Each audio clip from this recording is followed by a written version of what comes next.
What's up? How's it going? It is Kendall. And John. And we are the Antonellis. Yeah, we are. From Antonelli's Cheese Shop in Austin, Texas. Coming to you with honey and cheese. Woo! We finally did it, y'all. Yep. I am so excited. I've been wanting this for almost a year now. Yes, this has been on the books for about a year. So we do honey and cheese tastings in person. If you don't know about us, we are really grateful to be an award-winning cheese shop in Austin, Texas. We are cut to order, which means no cheese sits dying in cases. People come in, taste what they like. If they like it, we cut them any size they want, and then we do the same for charcuterie or cured meats. We have biodynamic wines, craft beer and cider, and then jams, jellies, chocolates, pickled goods, breads, and honey. Woo, woo, woo. We'll tell you a little bit about how we came into our discovery and our learning for honey as we get it going. But the reason this has been so hard to execute in a shipped box is because you can't send a big jar of all the different honeys. So we have finally located all these single varietal honeys that we're gonna share with you, and we'll talk about what that means. Yeah, and I'm so thrilled. It's taken us a long time. You know, finding the right kind of varietals that work for our business, our palates, our product was, you know, a journey. I've been searching for honeys since, well, we really got into the business in 2010.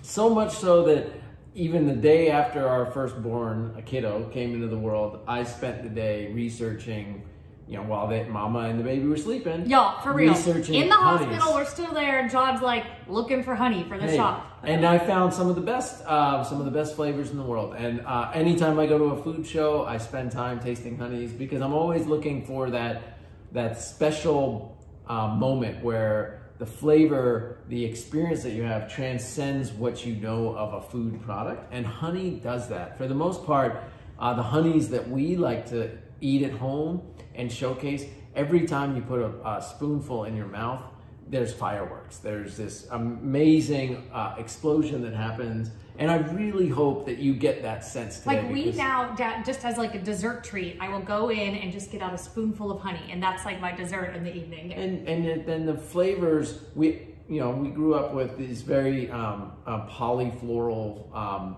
experiences, and so you get what the meadow tastes like and what the area around where you live tastes like, and there can be some amazing health benefits to that. But it's when I started tasting the monofloral, and we'll talk about what that means later, then I really started to understand the nuance and the depth of what makes honey so special, beyond the fact that honey never ever goes bad. They have found honey in tombs. Egyptian tombs, honey that is still edible because of the way that these amazing creatures, these pollinators, these bees, do their work, live their lives.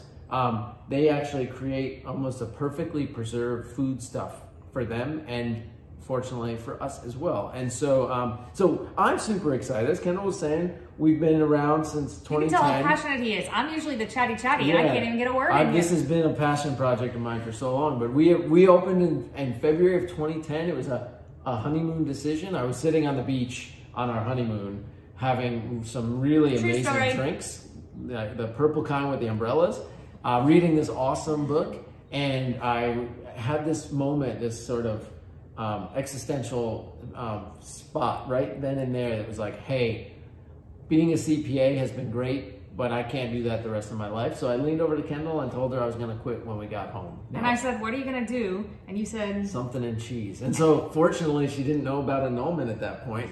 And because it was only day 3 of this amazing journey. Anyway, yeah, that's how it happened, and we came back, and 2 years and 5 days later, we opened the doors to Austin's first cut-to-order cheese shop. We have since gone on to win local heroes, best artisan food shop, best cheese shops in the nation. We've judged cheese competitions here and around the world, including queso competitions and mac and cheese competitions. Yeah. We are on a mission to do good, eat good. So for us, that means we support artisans who make their food, so not just cheese, but everything, who make their food in a way that's not only sustainable, but regenerative, so good for the earth, with humane practices for their animals, and treating their teams ethically. And then when people spend their hard-earned dollar with us, we get to do all of the same, and that's the Do Good, Eat Good cycle, and we take care of our community. We give back to a monthly charitable cheese cause, and we have a philanthropy plan, and so that's how we think everything keeps going. We want to make sure we support the people that support us. So thank you. Just by you sitting on the other side of the screen or feeling like you're in our home with us, you are part of our Do Good, Eat Good cycle, and that includes these honeys. So many of us were raised, we are like very big on, there's no black or white, not beating anybody down or whatnot. That being said, a lot of us were raised on the cute little honey bear. Turns out there's like no honey in the honey bear, y'all. Like very little amounts, and it's fabricated, and it's shipped from overseas and all of these things. So today we're gonna actually taste real honeys that have honey in them, and in fact they don't have anything else in them. They are just honey. So they're not cut with anything. They don't have any other sugars added. And again, there's a place, time and place maybe for that. Just know that it isn't actually honey. Yeah. So, well, and you know, I'm just really excited because one of the things I remember very vividly the few times in my childhood where I had honey sticks, and they were usually like a bright green honey stick or incredibly intense pink hues, and it's, you know, watermelon flavored, or a green apple, and you know, I get this very strong connection to the honey sticks, but from a childhood perspective. And it wasn't until I found these over the last 12 months searching that these honey sticks became something even more special to me, because now they're the perfect snack. They're just the right amount of honey you need for a cup of tea. And they really elevate the food and the experience that I'm having, that I'm looking for. You and your love affair with honey, so. And so it's, yeah, well, it's very special because it took, at first I had this prescribed feeling towards honey sticks, that they couldn't be as good as that really special jar, that glass jar that you find in a store. And I was judging a book. I was judging a book by its cover, and then I started having these and tasting the Meadowfoam for the first time, and the Coriander, and my brain just lighting up in excitement. And so now it's really flipped the script for me. So I'm like, I'm loving this. You are waxing poetic. Okay, thank you for letting me. As we get started, as you can tell, we intentionally just vibe off of each other. We talk about whatever we want to talk about. Completely unscripted. Do this as a passion, with a purpose, and so we just have fun doing it. We hope you're gonna have fun with us tonight or today. If you don't have your cheese plate in front of you all plated, you can pause this. There's a 10-minute video which shows you how to plate it. You don't have to, but if you're opening up all the cheeses as you go, it's a little bit harder, and you're working instead of just enjoying. So you might just want to pause, get the work done, and then be ready just to enjoy.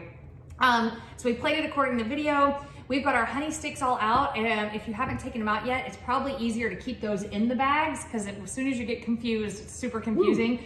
So you'll follow down your menu about which one to pull out, but we'll talk about it as well. So you can keep those in the bags. You'll need mise en place, you need some scissors nearby, or you can bite off each one, but just like scissors are easier. We've done that many times on cheese tastings. Yeah, and Kendall mentioned the honey sticks. One of the things that we did do intentionally for you is we actually are tasting them in a pattern. So there are medium colored sticks, lighter colored sticks, and darker colored sticks. So the pattern that we're going to be going through, just in case something got mixed up or whatever, is medium, light, dark, medium, light, dark, medium. That's how it's going to go, just in case something gets switched on a plate. Okay, so, and if you have extras in the bag, you can always pull out and compare. Yeah, and compare. We always have some sort of sparkling water with us as a palate cleanser. So we are Austinites, Rambler. Rambler it is. Austin company, so it's sparkling mineral water, and working to conserve our Texas Land Agriculture and Conservancies programs.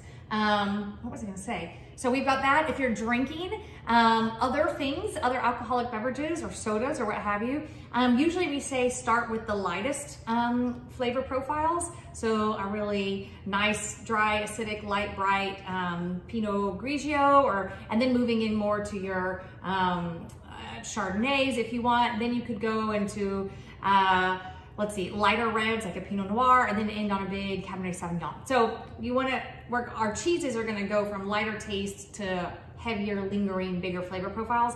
Beer's the same way, like Saisons, lighter Pilsners, into darker brown ales, into ending in stouts and porters or quads, that kind of thing. Yeah? Yeah, totally. Okay, so I think we got to calibrate our palates, y'all. Yeah, I think that's good. You may be doing this tasting for breakfast and you just had a big cup of coffee.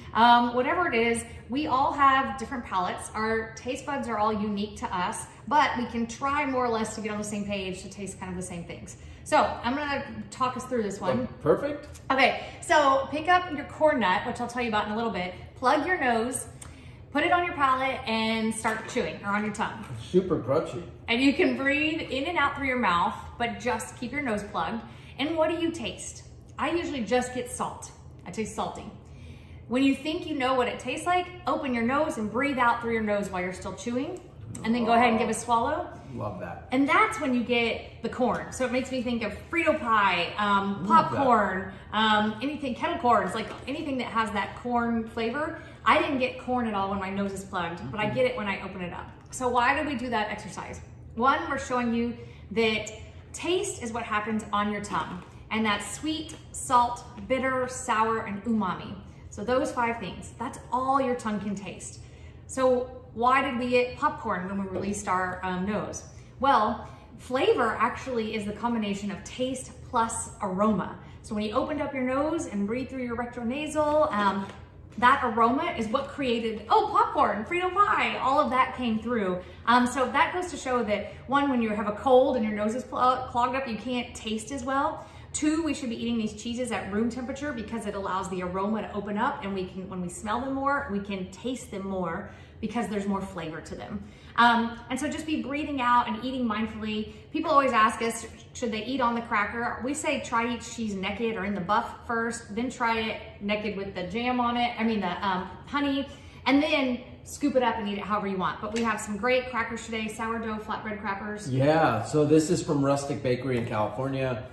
Carol and Josh started this company about 15 years ago in California. She was basically just making these crackers at home in Petaluma area and giving them to friends, and people were loving it. And one day she walked into the Ferry Building in San Francisco and went to Cowgirl Creamery. Peggy and Sue were there, and good friends of ours, amazing, the original Cowgirls. And Carol basically said, you need to have an artisan cracker that goes with your cheeses. They're too important not to have a good thing. And they handed them a bite. They took one bite and bought 50 cases. And so Rustic Bakery and Cowgirl Creamery. Cracker history. And these are super good. They've got a little like olive oil hit and salt punch on them. And then those corn nuts that you had are not like any other corn nut. I'm not even a corn nut fan, and I love these things. Our kids are addicted to. These are from Petit Max. We source them through Mitica. Petit Max is a family-owned company as well in Spain. Run by 2 sisters. Juan and Mor, their father started the company. When he passed away, the sisters have carried on the legacy. We've had the pleasure of going and visiting and seeing all of the amazing nuts that they roast and cure and all of that. So these corn nuts, 1, are good because of allergens, so we don't have actual nuts on the plate, but 2, they'll be a fun little salt bite and transition in between different tastings. Yeah, and if you ever are in on the east coast of Spain, go to the beach Oliva. It's right around the corner from where Petit Max operates. One of the greatest places on the planet. Little travel tip from your friendly neighborhood cheesemongers. And lastly, apricots. Apricots. So these come from our friends at Southern Style Spices. Bill and Bev started this company in the early 80s. Now their sons operate, but they had been traveling to Mexico and fell in love with spices and dried fruit and just wanted to bring some of that to the Austin area. And these are just Turkish apricots. They're super fresh, basically. Like it sounds like an oxymoron to have a fresh dried, but you can have dried stuff that really still doesn't have... has that leathery texture, and then you can have the dried preservation, but still have some of that really decadent softness to it. And that's what these Turkish apricots give us, and we just love them. So the crackers, apricots, and corn nuts are for you to just eat and munch as you will when you're thinking, oh my gosh, these Antonellis keep talking, when are we gonna eat the cheese?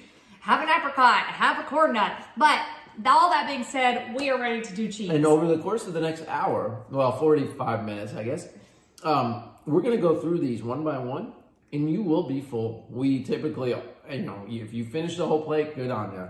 But you will be full. There's over a half pound of cheese in front of you, which is awesome. Yeah, and as we go through, leave a little bit of each bite back because it's fun then to try, mix and match with the other honeys. At the end, you can always end on your favorite bite, but I recommend you do it however you want because it's your time to have fun, but it's always fun to leave a little bit back, and your palate is going to change over the course of the tasting. So we are going to start. So what do you think? I'm going to start. The way I plated it is a little white disc. This is our youngest cheese. It is at 12 o'clock, and we are going to go around clockwise if you follow the video. Also, first on your menu, the original Chev. So I'll talk about the style of cheese, then we'll introduce the cheese itself and invite you to eat it, because some of these, it matters how you eat them. Do you eat the rind? Do you not? What do I want you to eat first? Just for the flavor experience, and again, then you go for it. And then you will jump in with the honeys and talk about the pairings. And sounds awesome. Oh my God, you have like corn nuts or something on you. I don't know. You look great, honey. Okay. I'm just eating. I know, you are. Like, this is all, I love. Can you believe that you or somebody who gifted this to you paid us to watch us eat? Yay, yes. We're doing something right. No, we're eating together. This is a shared experience. You can call us up and be like, hey, I was on that honey tasting with you guys. And you just let us know and we talk. Kendall and I, when we were looking to open the business, we talked about our strengths. And really what flipped the script was when we started talking about when are we at our best? What are we doing when we're at our best? And it's eating, it's talking, and it's when we're together. So essentially right now, you're getting the best of Kendall and John. What do you think, guys? That's really building it up, honey. Well, let's have some fun. Okay, I think the best is eating cheese, so we want to do it. And what do we mean when we talk about artisan? It's smaller batch, made by hands, people involved in the process. That cheese making is art meets science, meaning that you can't just exactly follow a cookie cutter recipe every time. You have to know that the milk consistency is different, or something is off with the rennet set, or things that we'll talk about throughout the process. But the point is, it's people still involved in making decisions about how that product comes out to be. So we're starting with that fresh Chev, that bright white disc. And then I want to introduce the style of cheeses. We more or less have representative of the 7 style of cheeses, what we call the 7 styles. There's lots of ways to categorize it. So a fresh cheese, think a fresh Chev, which Chev just means goat. Think mozzarella, burrata, fromage blanc, ricotta, ricotta, because I'm from Texas. So all of those, you can make a fresh cheese and eat it that same day. It's ready to be eaten. Great within a couple weeks. It should be the best expression of that milk. Usually doesn't have any smell, or if it does, it just smells like yogurt or milk, lactic-y. It's always rindless. There's no rind, and no matter what type of animal it's made, milk is used, like goat, cow, sheep, it's always bright white in color. So if you look later on in your plate, you see some different colorings coming up, like ivory, yellow, whiter. This one, fresh cheese, is always bright white. So you can't look at it and know which type of milk type it is, although you can later on. So goat's milk cheese is always known for being kind of tangy, acidic, bright, minerally, sometimes a little zesty. So let's go ahead and have a bite of this one. Oh, it's so good, y'all. And this is from Leclaire Farms out of Wisconsin. Larry and Claire are the owners and the makers, a family-run operation. Goat's milk. So yeah, and one of the things that we rarely talk about, but you might have just seen me do it. Take the cheese and just kind of break it under your nose. When you break some of the curds apart, it'll release some molecules into the air, and you'll be able, your olfactory will pick up on some pretty cool things. And try both sides of your nose. The aroma compounds. Yeah, there's thousands and thousands of memories that exist in your nose and your nose alone that can spark some pretty cool adventures in your brain. But yeah, so this is from Leclaire. Katie, their youngest daughter, or one of their daughters, was the main cheesemaker for a while, but now she's stepped away to do some other fun things in food. But the Leclaire Farms has really grown and expanded. So their business model has really accelerated. Based out of Wisconsin, not only at the dairy, they now have a restaurant, and they ship across the country. But this is a really great, fresh, spreadable goat cheese, very clean flavored. Quite a lot of tang to it, quite a lot of that yogurty lactic. This is really tangy today. You're tasting a different batch than we are, and so that's something that's cool about artisan cheese, is it changes from batch to batch, while a cheesemaker is always looking for and striving for consistency. With seasonality, it'll change. So what are the main factors that affect the flavor of cheese? It is For species, is it cow, goat, sheep, water buffalo, yak, camel? All of them have different flavor profiles.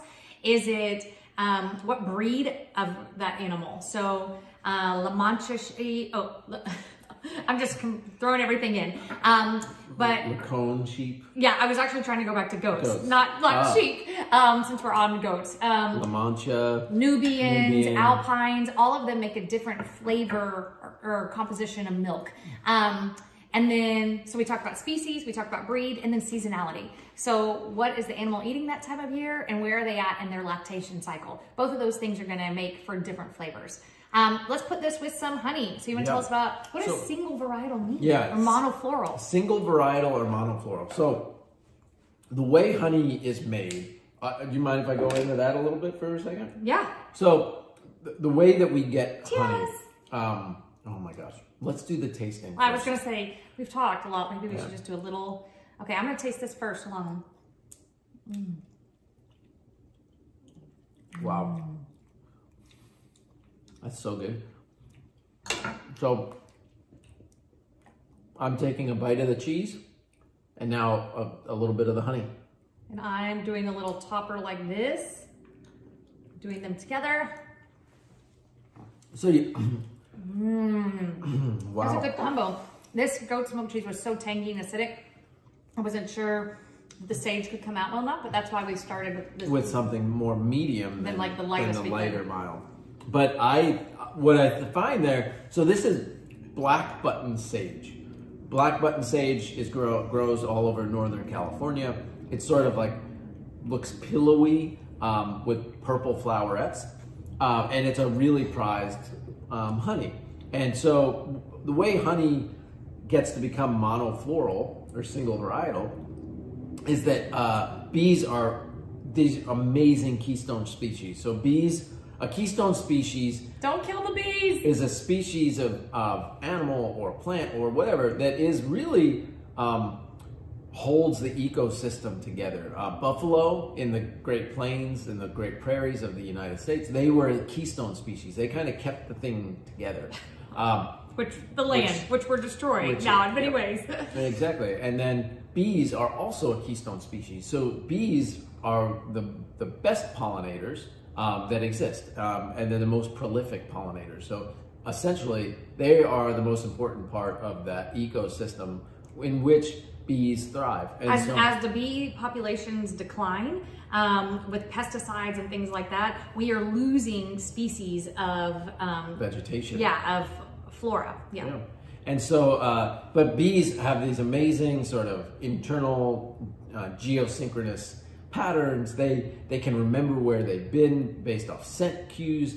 And they also just are amazing in that they go to typically the best pollen nectar that they can get at the time. And so in order to, a monofloral honey is a honey where the majority of honey within that hive is coming from a single blossom.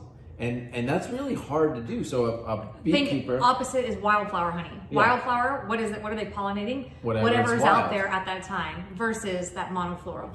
And so to get monofloral, the beekeepers need to bring the hives to very close proximity to abundant sources of a single type of bloom. And so because of the natural progression of vegetation, flora actually blooming, they can sort of time it. There's very narrow windows, 2 to 3 weeks. So one of our favorite honeys, which we're not actually including here today, is Tupelo honey.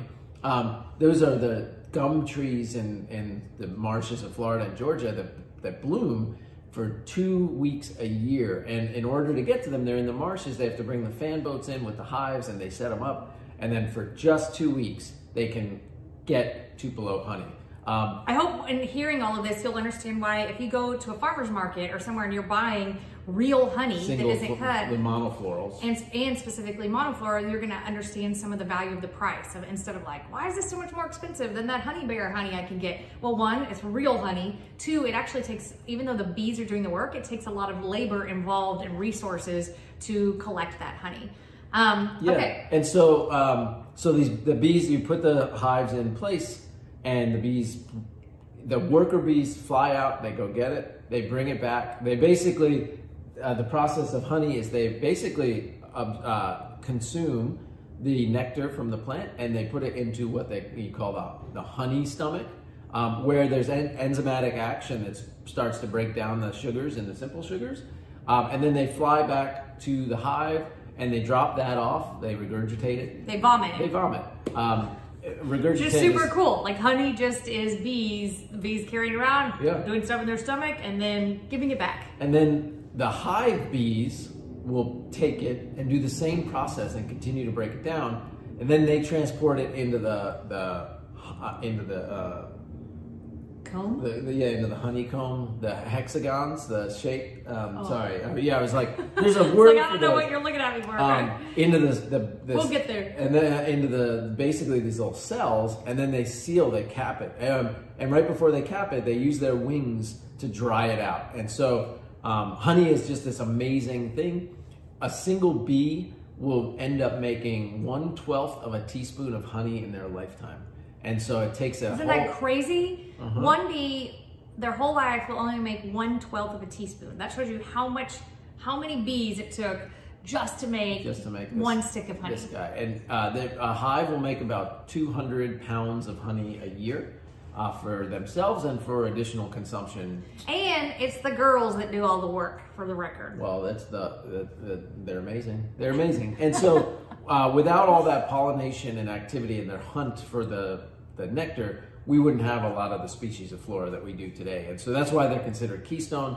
Monofloral, all of the honeys that we're tasting today are monofloral. So you're going to get to taste the essence of this black button sage and quite a few other things. So this comes from Z Specialty Foods. They were founded about 35 years ago by the Zelder family.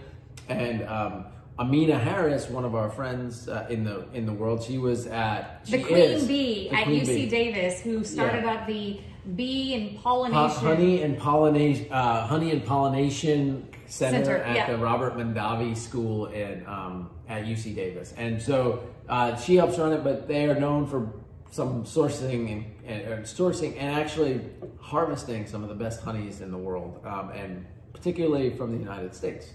And so this is from coastal California.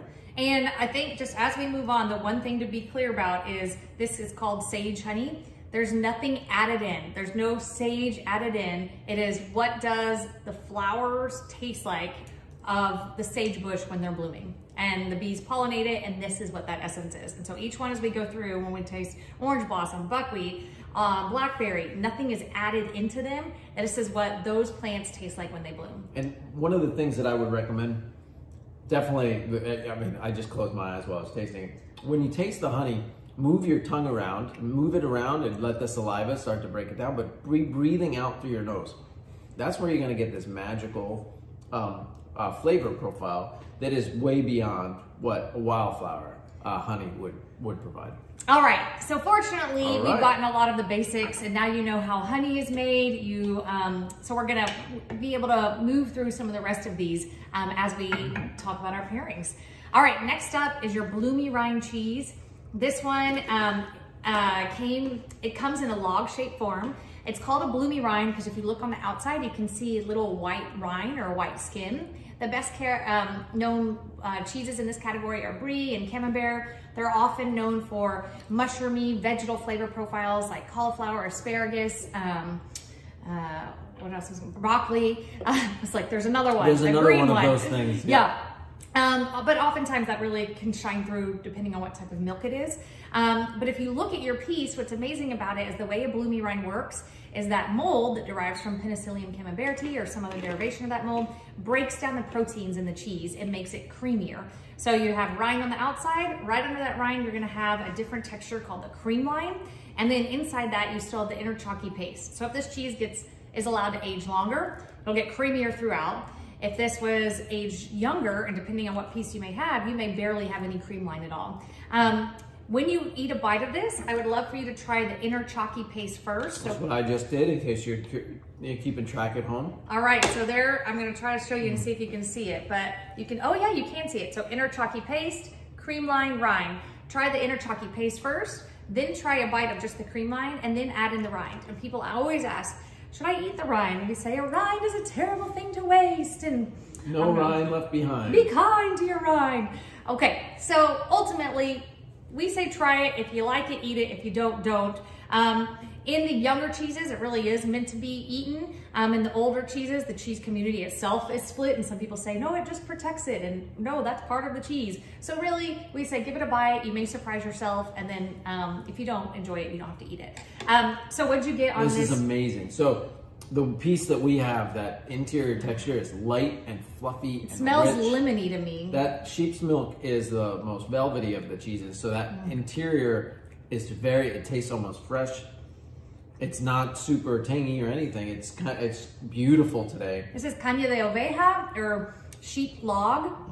It's from Central Quesaria, Montesinos in Spain, which we also had the pleasure of going to visit. Just outside of Alicante. And this operation has created this very amazing sort of intellectual property around this type of cheese. I remember asking if we could take pictures because it was beautiful how they were making it. And they're like, nope, that's private. But the thing we asked. Other thing that was cool, when our kids were the first kids that I think ever got to go into this facility, but they freeze dry this cheese, which I was like, what? That is blasphemy.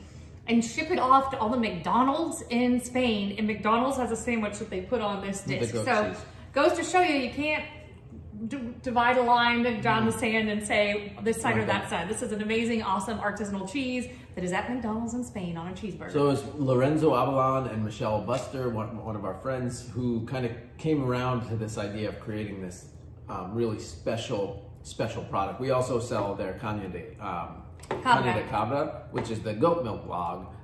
Really delicate. The piece that we're tasting is from a log that's about 2 pounds, so we're all probably eating something different, which means that the flavor of that cheese is gonna be slightly different. So ours is light and fluffy and creamy. Yours might be a little bit denser or more intense on that bold flavor profile. And it's super delicious. And I hope you got to try the different flavors as you're going. And part of the reason why we paired with this is because there's that inside cream line, or the inside section, that light and fluffy, isn't overpowering or overwhelming. And so with this really light orange blossom honey, you will get some really cool flavor profiles. Now, what you might find is that the mold on the cheese overpowers this. So try starting with that inside and working. Yeah, I'm just pairing it right now with that inner chalky paste and not getting any of the cream line, which is more assertive in flavor in the rind. I love this, how light this is on the palate.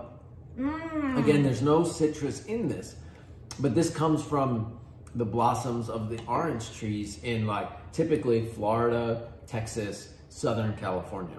And this actually product comes from California. So EB Honey is based out of Ohio. It's one of the other producers that we partnered with here. And what they're doing is they're actually sourcing this honey from one of their friends who moves during the winter when the bees are cold. They move the hives to Southern California where the bees can be enjoying the nectar of the citrus trees when they're blooming.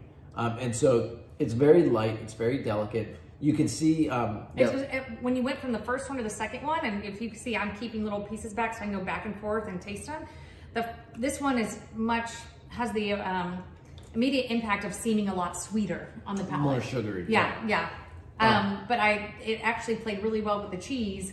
When we're looking for pairings, we're looking for ones that neither one outshines the other. So this was a fun, I got the dance. It was like cheese, honey, cheese, honey, and they kind of just melded in together. And what I kind of helped me do is think about that previous one had toasted notes in it. The sage was a little bit toastier, and this was much more vibrant and just bright. And so super cool flavor. Those are 2 home runs. All right. I'm loving that. Next cheese up is my favorite type of cheese. It's the Oma. Right, don't tell the other cheeses. Sorry, cheeses. It's the Oma. It's stinky wash rind cheeses. So our last category, the Bloomy Rinds, they are called a surface ripened cheese because you create an environment on the outside that affects the way the inside ages. Same goes for this one. This is another surface ripened cheese. only this one is bacteria ripened. So while there's some mold and ambient spores and such on the cheese, really you're washing it and brushing it with like a washcloth or a little brush and a salt water or a brine solution, or it can be beer, wine, cider, other things, but you're creating an environment that's so acidic that nothing else can be really prolific, and it allows these bee linens to be dominant. So bee linens or brevibacterial linens are what give it the stink. Yeah. Oh yeah, my piece is stinky today, I like it. And then they are also what gives it the reddish, pinkish, orangish, kind of what we call sunset hue on the outside. If you feel it and it's wet and sticky, it's because it's been washed. It's had that bath regularly. This style of cheese is known for being kind of meaty, bacony, woodsy. It really depends on the cheese, but these kind of meaty flavor profiles. And it's a tradition that comes from monks who during Lenten months and other times would wash their cheeses that were aging down in the cellars so that other stuff wouldn't be growing on them. And instead it resulted in this kind of like funky, hearty cheese. Yeah. All right, so these are your stinkers. You want to eat the inside first, then try a bite with the outside. The outside, you're going to get a little more gritty on it. And it's a little more intense. But this is Oma. So this is from the Von Trapp farmstead. Oh, I forgot to talk about the cheese. I just started eating it. Go, honey. In Stowe, Vermont. The Von Trapps from The Sound of Music, that family, part of that family landed in Stowe, Vermont, and they started a dairy farm. This cheese, Oma, is named after the grandmother. German, and Oma is grandmother in German. Artichokes right now. And that not because she was stinky, but because she started this farm in the 1950s. So now the children are running the farm and with Jersey cows, and they are making amazing products. And this Oma is a showstopper. It's about a 1.5 pound wheel, beautiful orangey red on the outside. It's just, you know, pudgy and pudding-like on the inside. So I usually like pair this, honestly, when we do anything goes pairing with like hearty mustards and like some salami with it. But John and one of our other team members, Casey, we're all certified cheese professionals, which yes, it's actually like a certification through the American Cheese Society, which John has been past president of as well. And so we have some initials behind our name to back up our cheese love and cheese cred. But you guys both love putting honey with the funky cheese. So I'm excited to see it come together. Yeah, and so what we have here is this is our darkest honey that we're tasting tonight. This is buckwheat. So this might be the most polarizing. I don't know how honey can be polarizing, but this might be the most polarizing of the honeys. Polarizing. You almost get like an aroma of tobacco. It's so awesome to do these honeys side by side and see how different they can be. And get to go one after the other. There's like a tobacco, almost like a... I get sort of molassesy. Molasses, a little leathery. When you breathe out, I get a little... I mean, I did just have that stinky cheese, but I get a little animalistic-y, like on my palate too. A little barnyardy. Barnyard. It is a deep, rich... somewhere around like the darkest dried fig you've ever had. Oh, it does taste like a dark dried fig. That's like kind of what a dark dried fig is, but a dried fig. Like an extra like gnarly looking one, right? And so this is, it's amazing. Buckwheat honey is a polarizing flavor because it is a big, bold flavor. And paired with Oma, we're gonna see if this sucker can stand up, and I believe that it will. I believe that the honey will come through more than the I'm a honey and cheese cheerleader today. So, I mean, the aroma matches the aroma. And the honey is there. Oh, wow. Yep. In fact, the honey actually dominated the whole flavor to me, and then I got the cheese through, and then at the very end, breathing out, the honey's coming back through. Yeah, that is so cool. It made what it did is it made it. To me, the experience ended up like eating like a short rib. Like there's like this really like robust meat like note that came through when you had this. Definitely more of a savory pairing. Hit umami with umami, and you're like, whoa, that's actually cool. Yeah, I feel like the umami is what's left in there. Umami is what's chilling. So that's cool, y'all. All right. Woo! Home run. That was a good one. And let us know. Maybe you were like, that, I hope you think it's cool, even if you don't like it, just showing the diversity in flavors. You're breaking all the rules. I say keep a little bit back, and you're just sucking those. I'm using yours. I know you're gonna have to roll, right? I got another row of honey sticks if I need them. All right, so next up, we are going to our first mixed milk cheese. And so this is a firm cheese. Usually when we do the 7 styles, it would be semi-soft, firm, and hard. We're gonna do 2 firms back to back. Really, all that has to do with is the age of the cheese. So as a cheese ages out, it loses, for these styles of cheese, not your surface ripened, but as a cheese ages out, it loses more moisture content, so it becomes firmer. It's also harder to melt. So semi-soft is where you want to do your mac and cheese and your fondue, and because it still has some good moisture content in it, and the proteins and fats can break away and stay melty versus like solidify. So it's really about the age of the cheese and also how they make it and how they treat the curds. So the process of making cheese is separating the liquids from the solids, the proteins.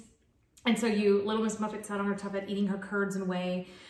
It's so hard for me not to finish that out. It's okay. OCD. Okay, just don't finish it out. So curds and whey. What size do you cut the curds? If you want a semi-soft cheese or one that retains a lot of moisture in it, you're gonna cut the curds really big. So it's literally like going through the flan-like texture and cutting it up, and you keep them walnut size, and then that later when you hoop it up and you put it in a form or mold or colander so it can start draining a little bit, it's gonna try to retain moisture. Versus if you're gonna make like a Parmigiano Reggiano or an aged cheese, you really want to expel as much moisture as possible. So you're gonna cut those curds all the way down to almost rice size. Then you scoop them up and you even press it all out, all the extras out, because moisture is not your friend for aging. So basically, semi-soft, firm, and hard, they all have obvious names like for describing what the texture is, and it's really what do you want to do with it, and or do you just want to eat it, enjoy it. But now you know that the way they get that texture is the length of time it's aged, which also means what will affect that is the shape of the cheese. Is it small, is it big? Because that will affect the rate of moisture loss and how they treated the curds. So we're gonna go to California again, and this, as I said, is our first mixed milk cheese. It's a combination of goat's milk and cow's milk, cheddar style. So you're gonna get the tangy acidity from the goat's milk, but what's fun is as goat's milk ages out, it can also take on this kind of sweet caramel note, and then you get the buttery grassiness from the cow's milk. This is from Reggie Jones and his family of Central Coast Creamery. Yeah, so Reggie's been in the cheese industry for about 30 years, but about 10 to 15 years ago, he and his wife Kelly decided that they were going to try something on their own. And so they opened Central Coast Creamery and really moved from more industrial into this artisanal. Handmade, artisanal, and hit home runs basically from day one. Their goat Gouda, the Seascape. This is sort of their play on a cheddar style. The wax rind on the outside reminds them of like seaweed on the beach near where they love to spend time. You get this fun acidity. So you can eat the outside, but you don't have to eat this one. It's really literally a wax rind, but won't hurt you. Cheddar is an acidic product to begin with, and so the goat's milk adds some of that good acidity, and then you get some of the richness from the cow's milk, that butteriness. They have some daughters that now one of them has opened another. They're at 16, is making cheese under a different label, and they're having fun with that. Sheep's milk cheeses. Shooting Star. And so anyway, this is just an amazing family. They're wonderful people. We're grateful to be friends with them. And we paired the Seascape today with the Yellow Star Thistle Honey. So I think this is my first time tasting the Yellow Star. You had done the pre-tasting, but this is my first time. So this, I think Food and Wine magazine named this honey the champagne of honeys, right? What have I been missing my whole life? So here we go. Basically it's a weed that grows in California all over. Blankets their land. This was, we talked about Z Specialty Food earlier. This was the very first thing that they were making as a hobby, just giving it away to friends. And then he realized that he couldn't survive doing that, so they started selling it. And this was the very first product of Z Specialty Food. It's, again, monofloral. It's very special. A lot of times now, it's very competitive to get hives close enough to the best patches of the star thistle. And because of beekeepers duking it out. Yeah, because of the value of this honey now. And so what is a weed for one person is a rich treasure for somebody else that that adage still holds true. What'd you get? Yeah, this was delicious. It's pretty delicate, I think, and nuanced. Like there just kept being layers to it. More and more layers.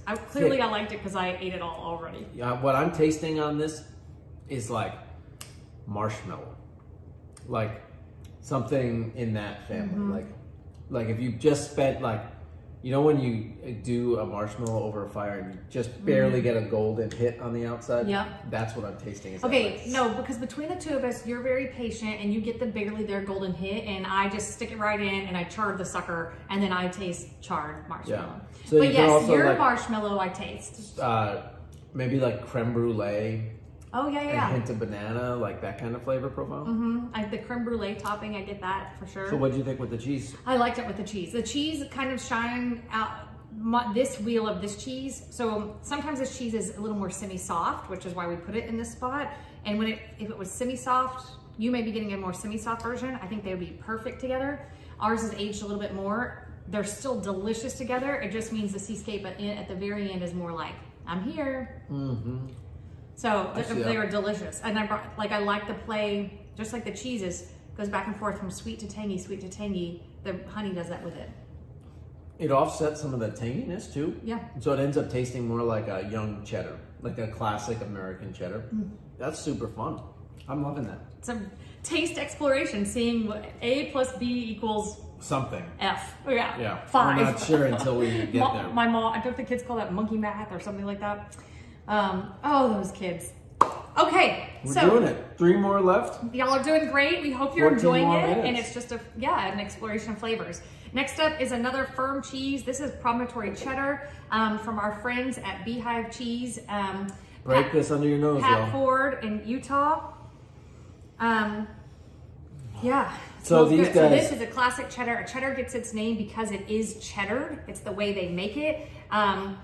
Once they have their curds, they stack them all up kind of in like big slabs, pile them on top of each other, allow them to acidify. They've added salt in there. They've put it through a mill, do it again. And then that's why when you break apart a cheddar, you can actually see these different curds smashed together.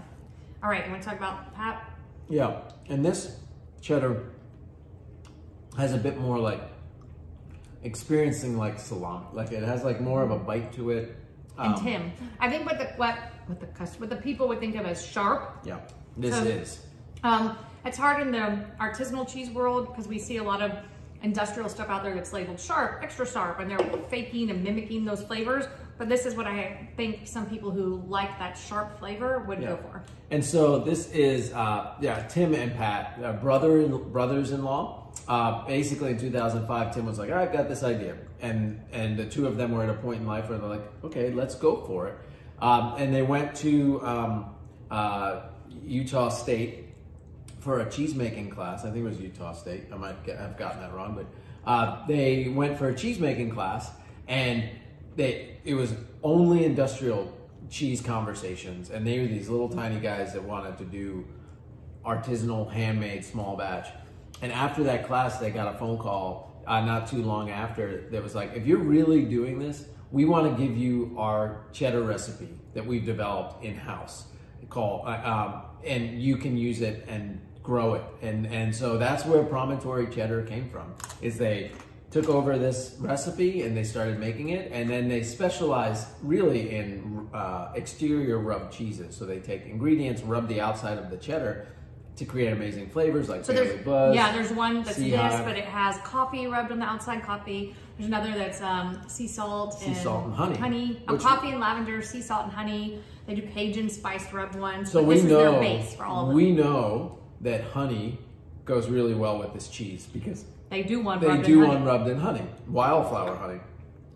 So we're pairing it today with one of my favorites, Blackberry honey. With the Blackberry honey from EB Honey in Ohio, which is, we talked about them already, another amazing organization. Wow. They had this bit of land and they wanted to make sure that their kids would always feel a connection to the earth.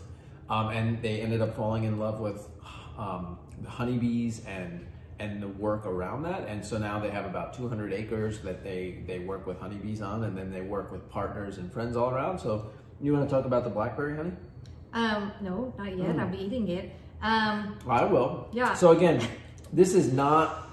You work, I play. This does not have any blackberry in it. This is just coming from the buds, and it is amazing. There's a flavor profile that I can't put my finger on. Well, you keep thinking and I'll talk. So typically the blackberry bushes thrive in the very sort of temperate northern parts of our country and in Europe. And so think like New York, Maine, northern Michigan, Washington, Oregon. And so, so this particular one is coming from, I think, the Pacific Northwest. I think. I will have to look that up. You can always quiz me later, but I'm pretty sure it comes from Oregon and Washington State. But it's just the bees just go to those blossoms on these blackberry bushes before there are berries and get this amazing nectar and create this really delicate, beautiful flavor. So what you were saying, did you ever pinpoint the flavor profile you were searching for? No, you taste it and you tell me what I tasted. So on one like this, suggested, right? on one like this, when the honey is a lighter honey and the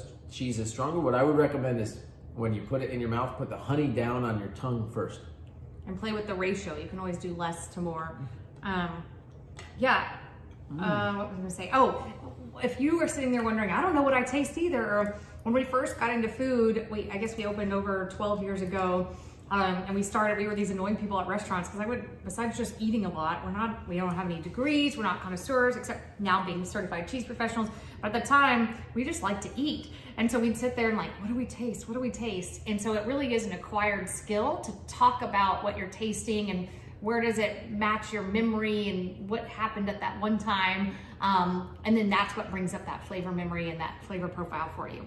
So I just can't place it right now. There's like something, maybe it'll jump out at me by the time we get to the end, but I'm like, that's the flavor. I know this is gonna sound really weird, but there is a particular type of tinned tuna that is cured in olive oil, that the olive oil finishes. If you take a spoonful of the olive oil, it has a little bit of that salinity, that like oceany. Yeah.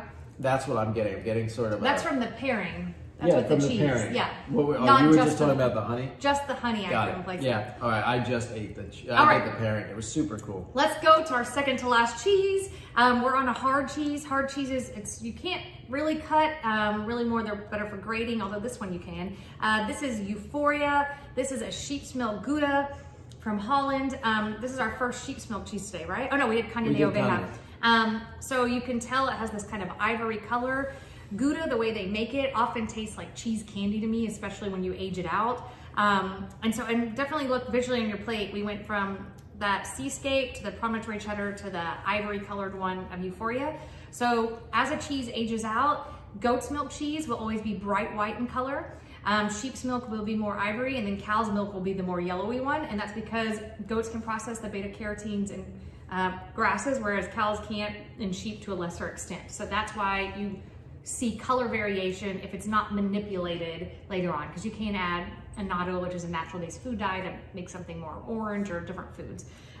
So did you taste it? Well, I smelled it, and our piece of cheese, the umami, is very intense on this. It smells today like a dark soy sauce. Like you can buy a very special superior dark that's like thick, and I've only used it like once, but that's what it smells like.